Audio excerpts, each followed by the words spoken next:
I categorically reject any claim that Mr. Mackenzie makes to be a man of God or to be one who has been sent by God with the message of the good news of the gospel.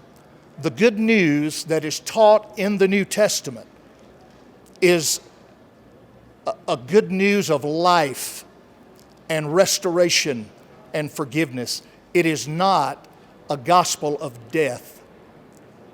The teaching, that the gospel that is taught in this cult is not the gospel of the New Testament. Mr. Mackenzie is a false teacher, and it appears he is either a murderer himself or he's the instigator and motivator for those who committed those heinous crimes. As an American who greatly reveres and cherishes the religious freedom granted in our Constitution, I would humbly and respectfully urge the Kenyan government to think very carefully about punishing the churches of Kenya of any faith because of the actions of this individual. The vast majority of churches in Kenya are there seeking to bring good to the community and bring life, not death, to the people, to help Kenyan people and families, and to be a positive influence on the Kenyan culture. And you should not punish all of these churches respectfully. You should not punish these churches for the actions of one individual.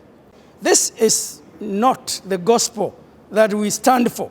It is not the gospel that we preach. And it would be very wrong for the nation of Kenya to judge the church by this kind of a gospel that has been presented down there by Paul Mackenzie and his team. That is not the gospel. And here in this training we are saying there is only one gospel.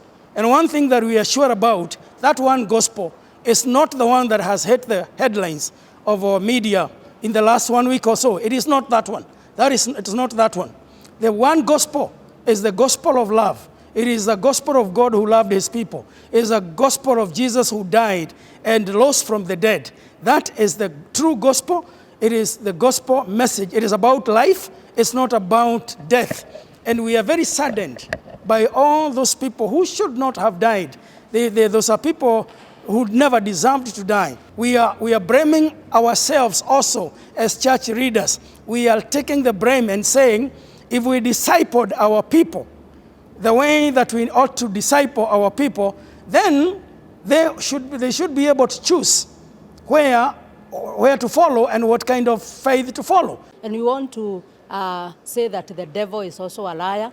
We are in a warfare, and we want to admit that that doctrine that made people die is not what we preach, is not what we believe in, and we want to appeal to anyone who makes policies in the government not to look into that and generalize for the whole body of Christ. We are believers of the truth of the gospel, and we are believers that Jesus came to give life. So the issue of leading people to a point of death is not believed by everybody. It's not a general view of everyone. So we are here to pray to God, to appeal to one another,